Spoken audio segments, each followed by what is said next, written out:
Assalamualaikum warahmatullahi wabarakatuh. Selamat datang di podcast horor. Kembali lagi nih bersama aku. Nah, di kesempatan kali ini aku akan membawakan sebuah cerita yang ditulis oleh akun @zeropoint, di mana ceritanya di sini berjudul Dusun Mayit. Nah, teman-teman, buat kalian juga yang punya cerita seputar horor atau kalian juga pengen sharing-sharing sama aku, bisa banget ya. Kalian bisa sharing-sharing seputar pengalaman horor kalian bersama aku melalui akun sosial mediaku, bisa lewat Instagram ataupun email ya, yang tertera di channel ini. Oke, tidak usah pakai lama, kita langsung saja masuk ke alur cerita dari Dusun Mayit oleh Zero Point. Check it out.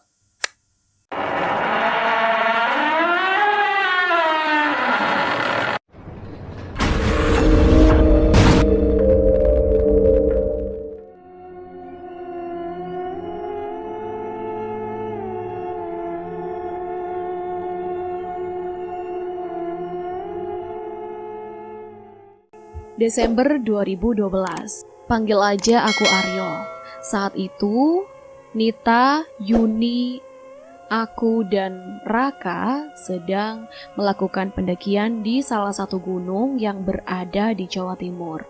Pendakian yang awalnya menyenangkan kini mendadak suram karena Nita mulai melemah, menunjukkan tanda-tanda hipotermia karena dia habis jatuh ataupun terjun bebas ke Telaga Biru yang suhu airnya ini setara sama freezer gitulah ya. Nah, pijakan dahan yang dilapisi lumut membuat Nita akhirnya terpleset dan gak mampu menahan keseimbangan tubuhnya sendiri.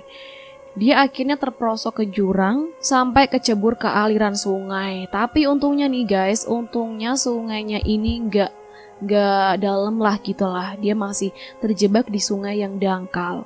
Tapi ya namanya jatuh ke jurang tetap aja sakit ya kan.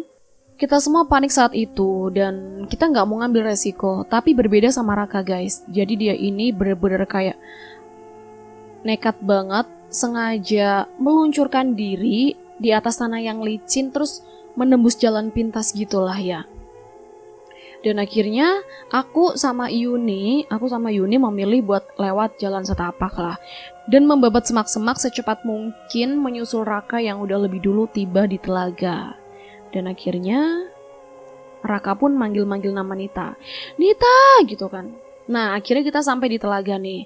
Pas kita sampai di telaga, kita nih shock banget karena di sungai telaga ini gak ada gelembung air. Jadi kayak gak ada gelembungnya, sunyi, sepi, kayak gak ada kehidupan gitu loh. Dan setelah aku lihat-lihat telaganya itu gak ada Nita sama sekali. Terus aku berpikir, apa Nita bisa tenggelam gitu kan, sedangkan airnya aja dangkal banget. Tapi rasanya nggak mungkin secepat ini gitu kan. Dan kebetulan di antara kami semua ada yang ahli dalam berenang. Dan di antara kami, Nita lah yang ahli berenang guys. Jadi kalau tenggelam itu kayaknya nggak mungkin banget. Karena daya tahan napas Nita ini paling kuat guys di antara kita semua. Akhirnya saking paniknya kita pun teriak-teriak sambil cari Nita. Nita gitu kan. Berulang-ulang sampai akhirnya pukul 6 sore. Matahari udah mulai gelap kan. Dan tiba-tiba kita tuh mendengar kalimat yang mengerikan banget. Kalimatnya kayak gini guys. Siji, loro, telu, sing podo teko, lali dalan mole. Kalian tahu nggak itu artinya apa? 1, 2, 3, kalian yang pada datang, kalian itu bakal lupa jalan pulang. Dan ternyata, suara itu tuh mirip banget sama suara Nita guys. Dan akhirnya, karena kita penasaran kayaknya itu suaranya Nita gitu kan, akhirnya kita telusuri telaga itu. Dan bener aja, ternyata memang itu suara Nita.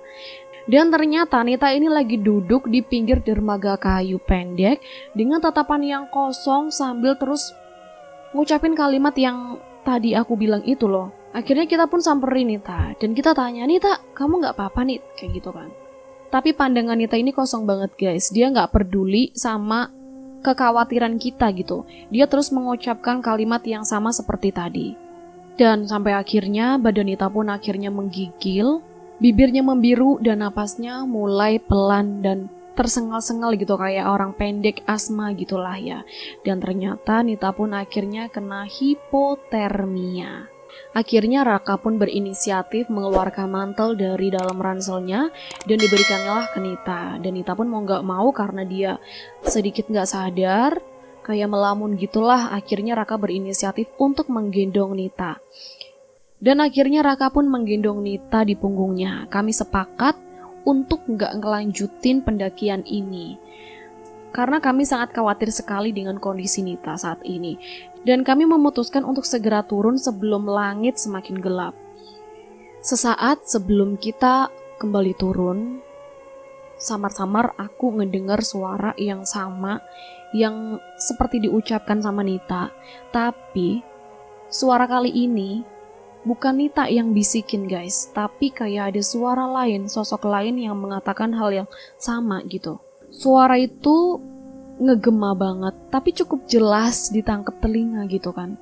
Perasaan aku pun sampai merinding gak karuan. Di situ kita sadar bahwa kita memang sedang di posisi yang lagi gak aman. Sesekali Nita ini nengok ke belakang kan. Dan di belakang Nita ini tepat banget ada aku. Saat itu dia melihat posisi ke aku itu dengan mata yang sangat putih banget dan menyeringat. Sangat menyeramkan gitulah. Tapi aku tuh gak punya nyali buat nyapa Nita gitu. Aku gak punya nyali buat mengatakan itu semua ke teman-teman. Karena aku khawatir dengan aku mengatakan hal itu akan mengundang hal-hal yang gak diinginkan. Dalam hati aku terus berdoa tanpa henti. Dan rasa was-was membuat perjalanan turun terasa lebih lama dan kian jauh. Kami yakin bahwa kami melewati jalur yang sama. Tapi pemandangan di sekeliling ini kayak udah berbeda gitu loh. Sampai Yuni pun nanya hal seperti ini. Ini jalannya bener kan? Tanya Yuni. Kayaknya iya, ujar Raka yang juga tak yakin. Perjalanan menurun yang harusnya terasa lebih ringan daripada saat mendaki. Tapi rasanya justru sebaliknya. Dan Yuni pun mengeluh ingin buang air kecil. Menurut Raka, seharusnya gak lama lagi kita akan menemui warung kecil yang mana artinya kita sudah deket pada satu pos pendakian. Sampai Yuni pun bertanya kayak gini, Raka, kita udah jalan jauh banget loh. Kamu yakin nih kita gak salah jalan? Dan Raka pun menjawab kayak gini, emang kamu lihat jalan lain selain jalan yang kita lewati ini? Emang sih sedari tadi jalanan dari telaga itu, selama kita menyusuri jalan itu gak ada persimpangan atau arah lain selain jalan tepi jurang dengan pemandangan pepohonan rimbun berakar yang menjalar yang kami lewati ini gitu. Dan aku pun yakin sama Yuni kalau jalan yang kita lewati ini beda sama jalur yang kita lewati tadi saat mendaki guys. Mungkin apa karena langitnya udah gelap, tapi jalannya beda banget. Raka pun sampai bilang kayak gitu. Aku mendengar suara dari berbagai arah, seperti suara orang yang terkekeh menertawakan kami gitu. Kayak suara orang yang lagi ketawa tapi gak ada wujudnya sama sekali. Dan saat itu aku melihat seekor bayangan hitam yang mengikuti kami dari sisi samping kiri dan kanan. Mereka melompat antara pohon satu ke pohon yang lain. Yuni pun terkejut ketika itu. Pas dia lagi jalan tiba-tiba tuh kayak ada suara yang memanggil namanya Yuni. Yuni gitu kan. Tapi Yuni pun mengira kalau yang manggil ini adalah si Raka. Tapi ternyata Yuni pun terkejut karena ternyata Raka ini ada di sampingnya. Dan Raka saat itu gak mengucapkan kalimat apapun ataupun yang memanggil namanya dia gitu kan. Dan sampai akhirnya mereka pun mengatakan seperti ini. Kamu denger gak? Denger apa? Manggil aku? Mau nuduh aku lagi? Enggak, maaf. Terus siapa dong ya? Dan akhirnya Yuni pun mulai panik guys. Jalan semakin gelap, gak ada cahaya lampu ataupun cahaya bulan yang mampu menembus lebatnya daun-daun yang ada di hutan itu. Dan gak lama setelah itu kami ngedengar suara gemuruh ramai-ramai kayak gitulah. Dalam hati kita tuh udah seneng banget karena kita kira udah sampai pos yang saat itu udah banyak orang gitu kan. Kita merasa sudah mulai aman. Tapi ternyata bukan pos pendakian atau warung biasa yang kami temui, melainkan hiruk-pikuk pasar yang ramai dengan tanda-tanda dagang guys. Lapak-lapak kain mengalas tanah serta lengkap dengan geliat transaksi jual belinya. Pasar di tengah gunung gini, pasar malam. Aku gak pernah dengar ada pasar di gunung ini. Mereka pun sampai terheran karena ternyata tempat keramaian itu bukanlah pos ya, tapi itu adalah suatu pasar. Akhirnya kami pun memutuskan untuk melanjutkan melewati pohon-pohon bambu yang berjejer rimbun. Dan di sana kami lihat ada pria kurus bertelanjang dada setengah duduk di bawah batang pohon bambu yang merunduk. Pria itu amat kurus. Nampak rongga-rongga tulang rusuk yang melipat kulit badannya. Di saat udara sebegitu dinginnya menusuk kulit, bisa-bisa ada pria kurus yang gak pakai baju gitu kan. Kita pun sempat heran banget, kok ada ya. Langkah kami pun sempat terhenti karena pria ini bilang kayak gini guys, mulih. Dan dia pun bilang mulih itu sambil teriak gitu. Tapi kita tuh karena gak tahu bahasanya, akhirnya kita mencoba untuk mengabaikan perkataan si cowok yang tadi. Kita pun akhirnya lanjut untuk berjalan. Tapi dia tetap aja masih teriak muleh gitu kan. Dan ketika kami melintasi tepat di depannya, ternyata pria ini itu badannya tiba-tiba meninggi guys. Sampai setinggi pohon bambu. Wah, dan dia pun sambil mengucapkan kalimat seperti tadi, muleh gitu kan. Pria kurus tinggi yang menurutku itu adalah bukan manusia. Dia pun kayak mencabut pohon-pohon bambu dan terus dia ngelemparin pohon itu ke arah kami. Dan beruntungnya gak ada pohon bambu yang melukai kami semua. Akhirnya kami pun lari sekuat tenaga menjauhi sosok tersebut. Meskipun gak dapat dipungkiri ya, kita tuh shock banget karena mendapatkan kejadian hal di luar nalar. Shocknya bukan main karena aku tuh sampai gemeter banget. Dan akhirnya kami pun berlari memutuskan untuk mencari tempat yang aman dan melebur pada hiruk-pikuk pasar di bawah langit yang mulai menggelap. Seluruh orang tampak sibuk dengan kegiatannya masing-masing.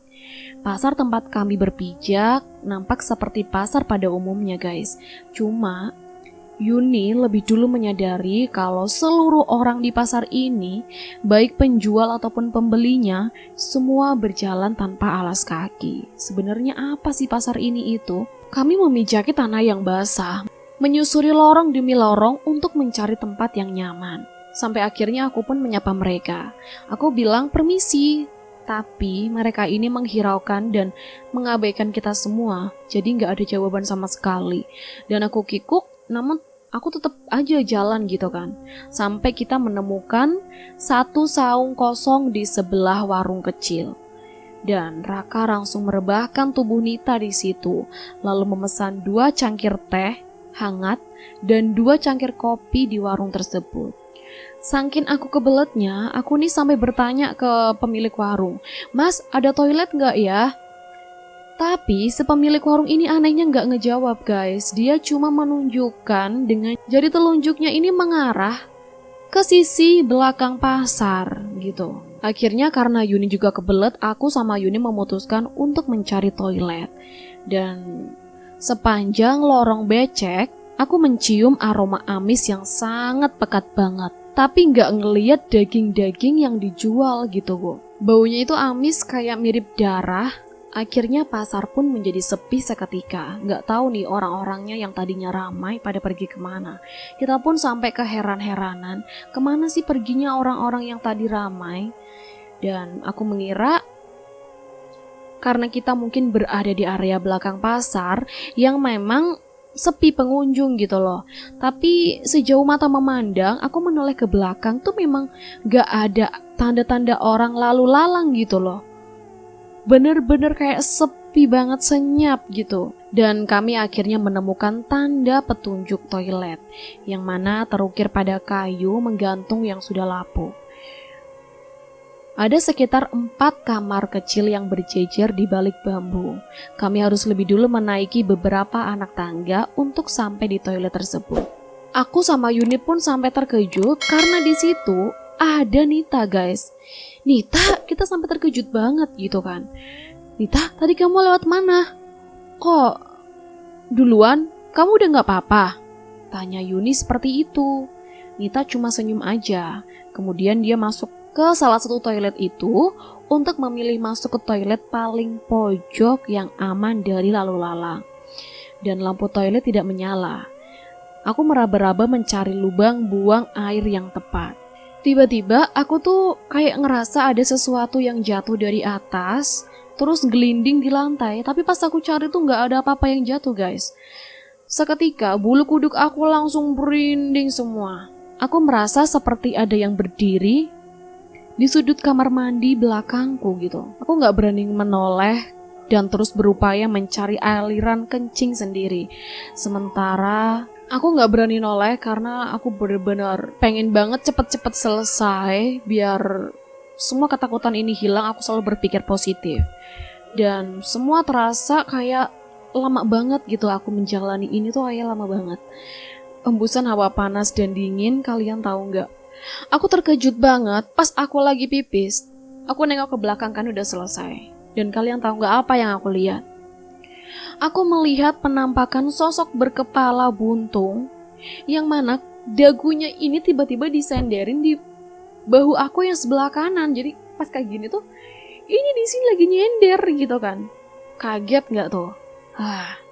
Aku pun sontak aja langsung kaget. Aku bilang astagfirullahalazim. Dan setelah aku melihat penampakan itu, aku langsung teriak dan secepat mungkin aku buat keluar. Tiba-tiba Yuni yang mendengar teriakan aku, dia langsung panggil, "Kenapa, Yok?" Yuni menatap aku aneh.